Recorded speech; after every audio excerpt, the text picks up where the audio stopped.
Uganda mbajjukiza olunaku Uganda eri mu Rwanda. Bannayuganda twawambibwa Abanyarwanda, twakolonizingibwa Abanyarwanda. Bw'okubanga kuliko Omunyarwanda nze nja kuboogerera paka we muli fuluma ensi yange, oba muli fuluma Buganda, oba muli Dateesa mwamanya abateesa, oba bali wulya nga babakoye nabo bali boogera, naye nze sibaagala mu nsi yange. Nze sinnalabayo Munnayuganda ali mu paalamenti y'e Rwanda, sinnalabayo Munnayuganda ali mu gavumenti y'e Rwanda. Bimenkemwe lwaki temutuviira? Naye bwe kiba nga musazeewo obutatuviira mu mirembe tuli redde okubatematema, nze nkiddamu nti Omunyarwanda tomukwatira ejjambi yalwawo. Sissa nyinza okusinkana bo sekendi bbiri, naye mba nkimanyi batemu. Tebakulimbanga guli omusayi tegwevaamu ne bwama mwana nga yajja kuno n'omuzaala mu mukazi Omunyarwanda era agenda kukutema olumu. Musayi gwabwe ekyo kyemulina okumanya tebava mu bannaamu. Ate bo basonyiibwa, tebetusonyiibwa. Omukyali ne balinkwatiraako bakatali bakalabba bagenda kunzijjako omutwe mwalaali. Mwalaali ekyo kikyakuta. Naye bwe ndibanga nina Omunyarwanda gwe nali mbaddeko naye yali sonyiibwa. Ffe tetusonyiibwa, bo basonyiibwa. Tetubalinaako buzibu nga bali mu ggwanga lyabwe oba nga bali mu ggwanga lyaffe Uganda naye nga si bwe batugendera. Si ffe tufuga e Rwanda. Nja kukyogera luno abantu abo tebasoma, abantu abo bakolondoza, abantu abo balunzi, bandibadde balieyo mu ngonde zaabwe. Eggwanga lyaffe lizza emabega. Bw'otunuulira ennaku Uganda gye bayitamu olina dderi amasasi n'abagoba ku situriti mu nsi eyaffe Banyarwanda mmwe kuba mwamanyire okugoba ente n'emiggo. Mwamanyire okugoba ente n'emiggo. Mukwata Bannayuganda mubagoba. Bonaabona okuliwo. Naye ekyo kyonna okubona okubonaabona ku sayidi emu nze ngamba bwe nti nti Bannayuganda kitugwanidde.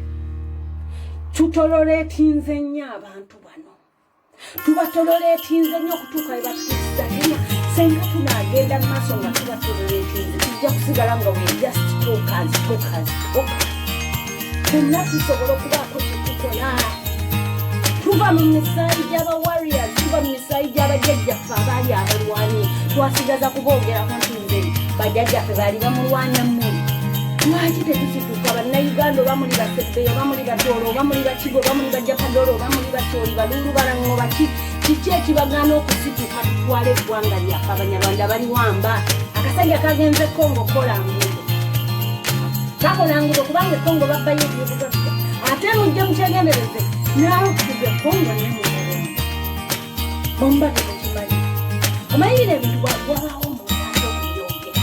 Niyo ssaawa gyaleero ng'olaba Bannayuganda batondoka indigenasi bafa. Kiri kinnuma okubanga Omunnayuganda tuka ku ddwaliro ng'olina okubaamu n'akakadde. Mbabuuza Bannayuganda bameka abalina obusobozi obubeera obukwata akakadde nga ne kapito gw'alina tewezadde emitwalo. Kapito gw'alina obuntu bw'azanyisa okuggyamu emmere abaana kwe balya akwapangisa akayumba omwezi gwagamba nti kasibeko obubiri taweza emitwalo 5 kine nenye emitwalo 10. Bannayuganda bameka basobola okusasula emitwalo 10 buli lunaku ejja okusasula nga bakututte mu ddwaliro ng'olinawo emitwalo 10 buli lunaku ng'ojja gisasula kanya oxygen. Ate kati esawa zino ne bwoba ogina emitwalo gy'okugesa anti kati mbuzi oxygen bagenda mukuteera wange emulago waliyo ebitanda 27 byokka ebya ICU. Abasajja bazanya katimba wano last year nga COVID bamufuula business COVID bamufuula political COVID kakati bamufudde ekirala kubanga bagala IMF eriliizinga ssente tulina okukiyimiriza. Nze bagamba bw'ogwanga ku baana baabwe nga bazungira e Bulaaya kola kyokola bafune ku mirambo. Abo abantu balina ozziikako Bannayuganda essaawa zino buli gw'okubira essimu tuva kuziika gundi. Omuntu ne bwe yandibadde agenda kubona COVID ne bamutuusa mu ddwaliro teri ddaka. Ne bwe yandibadde nti oba si COVID nti oba bamutute mu ddwaliro operation emukubiyemu teri bujjanjabi. Ninga lwaki tubonaawonaawo akabonda ak'abantu abatono. Bannange mbajjukiza abo abantu balina omusaayi muliivu nga ffe. Nze ne mundeka Sam kuteesa mu maaso temwetaaga kumpa yadde miliyoni kyenkola nkikola nemunneebala. Ne muŋŋamba bugambi nti asuze mu hotel room gwe ngiyingira. Abagamba abakazi abalungi mbeegerere si bangu omuntu wako mu Facebook agamba ono budde mutayi si bange tutambula tuli amodi one day one time kendi menene wali basuze mu Ritz Carlton ne wali basuze mu hotel kyeye bbeyi ngenda kugini nzigirawo Uganda ekisibu aba basajja abamu betaaga kujjawo mu kibugunyu basuza mu zino zile Westin basuza mu Ritz Carlton bajja ezo zonna hoteli bannayuganda abali Bulaya you have access mwina zikali zisobola okuyingira that place and you book a room next to that bus nokola kyokola novaayo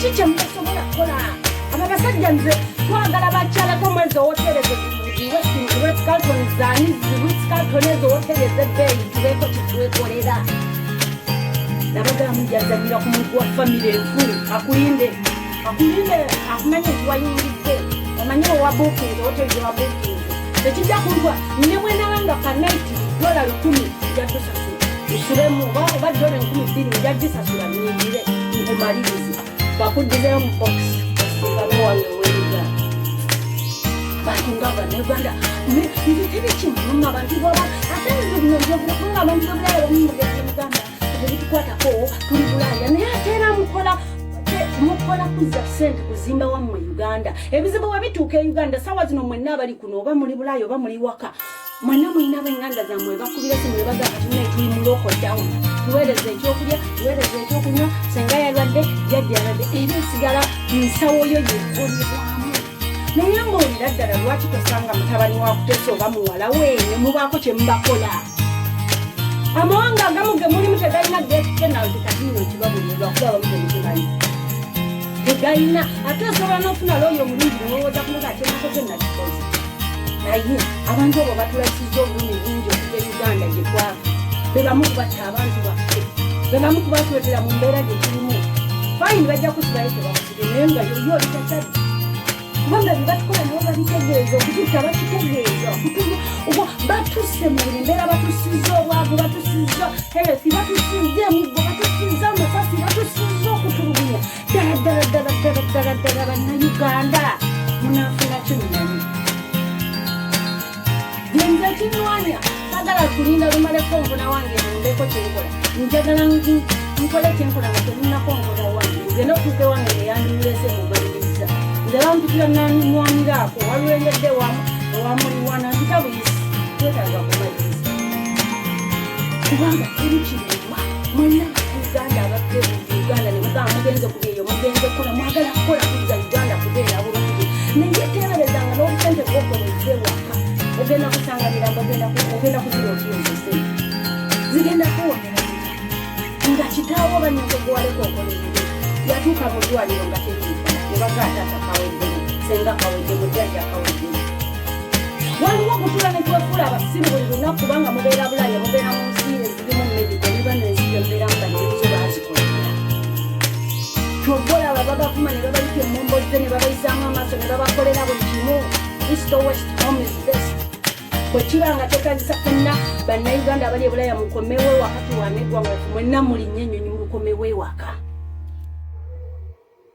teri kitasoboka kabondo katono nnyo ate zimbi ogenjogera ebintu byange ng'omusiru njogera ebintu byange ng'atategera abamu ne muleka comments ez'ekiru naye Katonda yannamba tusoma comments mala kugusa nsonga zange nabagamba dictator abadictator ajja kusiba abaami n'abakyala bakituka wenyezi mukaga yabasibyeme takyogera nabagamba dictator tutamugerera awulira olulimi lumu awulira olulimi lumu alina olulimi lwategeera tamunatali okwogera olulimi lwategeera ajja kutegeera ate yasinga okuba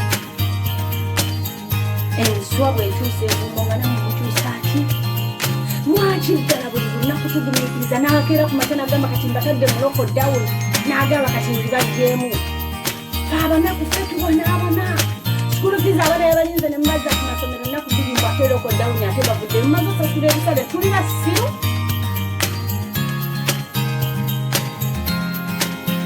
nze mbuuza bannayuganda tuli basiru tunaaba basiru kutuukawa sente ya Uganda tekyalimu valiyo okwata miliyoni mboze mwana ku ssomero miliyoni erimu valiyo bannange bannayuganda nzize n'obusungu bungi tunakola ki yabateka mu lockdown n'abazongeza najanga ku TV n'awuta obungi nga bwe bumanyi babeera buli kati